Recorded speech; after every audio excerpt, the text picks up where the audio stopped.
Bono baganira Amaonchorerio GOKOREKANA ase RICHIKO likora omurubiri gw'obochenu omanyakaine buna Social Health Authority.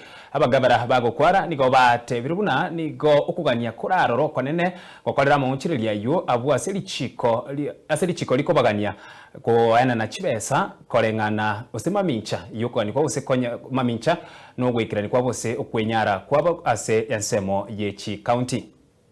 I'm proposing that our secretariat to the legal team to immediately come up with amendments to the Sha law. Because once that is law, one, it has to be embedded in law. What is the time frame that they're actually meant to pay? What date are they actually meant to pay? Two, what are the penalties? So we come up and draft amendments. There are going to be something that is going to be very, very shaky.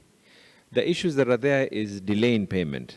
So we have to make it very clear that the same way they're saying that by 7th, by 9th, that there's a cutoff. Our proposal will be that within this period of time, the following 9th or the following 10th or the following 15th, they should have already paid to the facilities. On the issue of locking out our staff from Sha claims by 9th.